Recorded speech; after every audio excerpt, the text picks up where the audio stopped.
Soft, ambient forest sounds, birds calling in the distance. I bought my little patch of forest for peace. 20 acres of quiet, untouched land.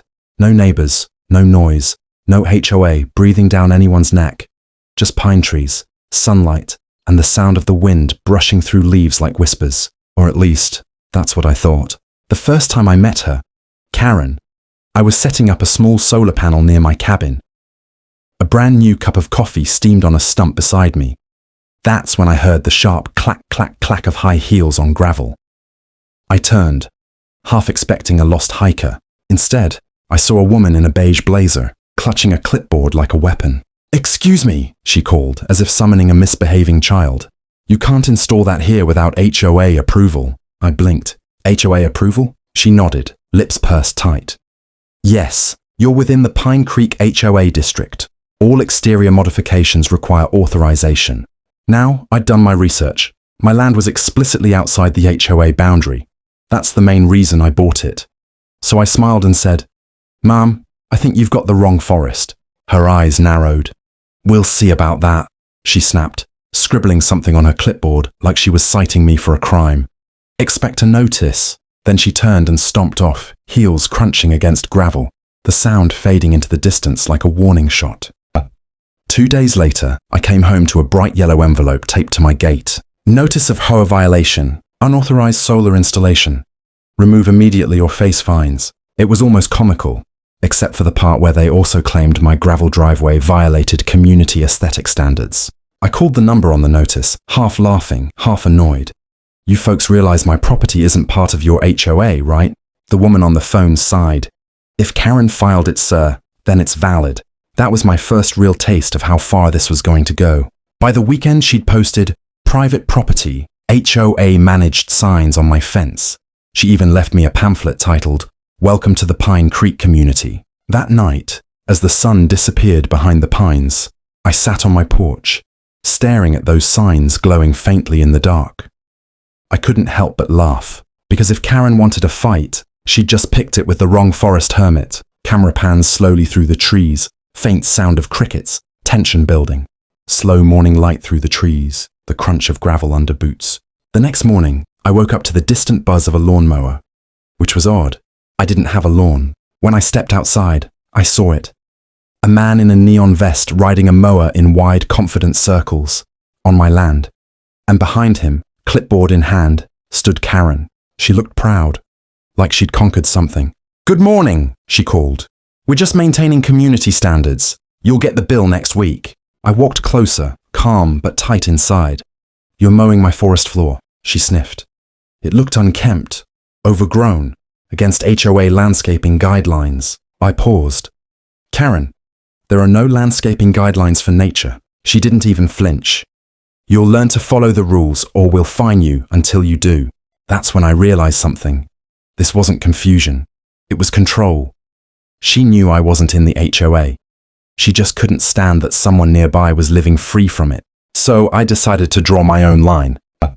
I spent that evening reading every single page of the Pine Creek HOA charter and public boundary map. It didn't take long. Their boundary stopped a full mile before my land began. I printed the legal documents, highlighted the line that excluded my property, and pinned it to the fence. Then I added my own sign right beside hers.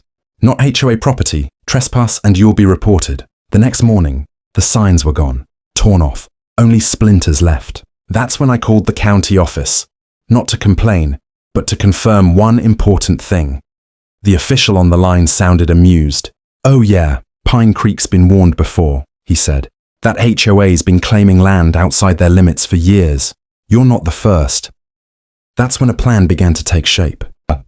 Later that day, I caught Karen taking photos of my cabin from the road. Her phone rose like a gun barrel when she saw me watching. "You're making this harder than it has to be," she shouted. "And you're trespassing again," I said evenly. She huffed. "Fine, then you'll hear from our lawyer." She stomped off again. But this time, I didn't just watch her go. I followed her car, at a distance, just enough to see where she turned in. Her SUV rolled through the gates of the Pine Creek HOA office and parked in front of a shiny sign that said, "President, Karen H. Whitmore." President? Of course she was. I remember smiling as I turned my truck around. If she wanted a legal fight, she was about to get one. Except it wouldn't last weeks or months. It would be over in 24 hours. Sound of paper rustling, faint hum of printer, early morning rain tapping on a cabin roof. I didn't sleep much that night. Between the sound of rain and the echo of Karen's voice in my head, I had enough motivation to run a small empire, or dismantle one. By sunrise, I had a plan. First, I called the county assessor's office again, this time requesting every document related to Pine Creek HOA's legal boundary, incorporation status, and recent filings. Turns out, they were behind on a lot of paperwork.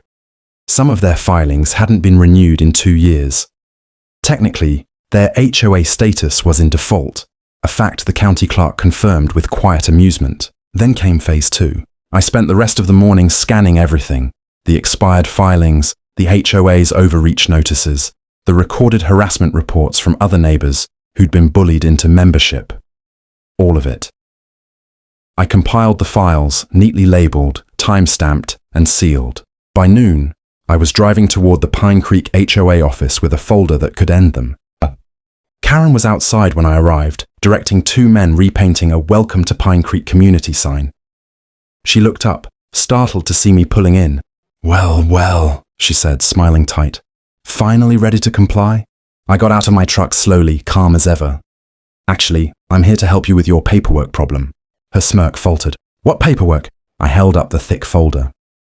"The kind that says your HOA hasn't legally existed for almost 2 years. You've been collecting dues and issuing fines as a non-registered organization. That's fraud."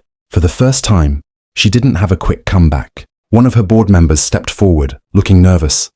"Is that true, Karen?" She turned red. "He doesn't know what he's talking about." "Oh, I think I do," I said. "In about 10 minutes, the county inspector's going to get this packet. I also CC'd a few local reporters, the ones who love HOA scandals."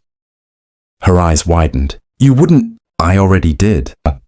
By late afternoon, I was back home, sitting on the porch again. Same cup of coffee, same quiet forest. Except now, my phone was buzzing non-stop with updates. Within hours, the story spread. Pine Creek HOA under investigation for fraudulent operations. The county announced an immediate audit. Their accounts were frozen, their meetings suspended. And by sunset, barely 12 hours after I'd driven to their office, Karen herself was on the news, refusing to comment as reporters shouted questions across her driveway. I sat there, watching the clip on my phone, listening to the same crickets that had filled my first night here.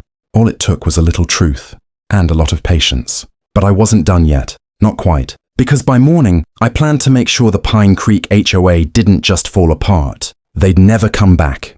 Dawn breaks, slow pan across dew-covered pines, faint hum of distant traffic, a calm before the final storm. I woke up early that morning, not to birdsong this time, but to silence. The kind that feels like the world's holding its breath. My phone lit up with messages from neighbors. "Did you see the news?" one wrote. "Karen's losing it," said another. I poured my coffee and stepped onto the porch. Across the road, the private HOA property sign was gone, torn down overnight. The forest felt peaceful again. But the real show was still ahead. By 9 a.m., I parked near the Pine Creek clubhouse. News vans lined the road, their antennas raised like iron trees. A crowd had gathered, residents, reporters, even a few former HOA board members looking defeated. Karen stood at the top of the clubhouse steps, pale and furious, clutching a folder that looked a lot like mine. She spotted me immediately. "You!" she hissed, storming down toward me. "You ruined everything!" I stayed calm. "No, Karen. You did that when you tried to control what wasn't yours." "You don't understand what it takes to keep order," she snapped, eyes flashing. "People need structure. They need—" "Freedom," I cut in softly, "not structure that steals from them." A reporter's mic appeared between us. "Ma'am, are you aware your HOA's business license was officially revoked this morning?" Her face drained of color. The county official standing beside the news crew stepped forward, reading from a clipboard. "Effective immediately, Pine Creek HOA is dissolved pending legal action for unregistered operations and unlawful property interference." You could feel the air shift. The collective exhale of dozens of homeowners who'd lived under her rules for years. Someone in the crowd actually clapped, then another. Karen froze. For a moment, she looked smaller than she ever had. Like a balloon deflating in slow motion, she turned and walked back toward the clubhouse, muttering under her breath, the reporters following close behind. I didn't follow. I'd done what I came to do. That evening, I sat under the pines again, the golden light of sunset bleeding through the branches. My land was quiet. No signs, no notices, no fake rules taped to my gate. Just peace. Then, from the road, a voice called out. It was one of my neighbors, a guy named Tom I'd barely met before. "Hey man," he said. "We just wanted to say thanks. You didn't just save your land. You saved all of us." I smiled, raising my coffee mug in salute. "Guess I just reminded Karen," I said, "that nature doesn't answer to paperwork." He laughed and walked off, and the forest grew still again, the way it was always meant to be. Camera pulls back through the trees. Soft music swells, distant sound of birds returning. Narrator, softly. In the end, she tried to control a forest and lost her empire instead. Fade out. The end.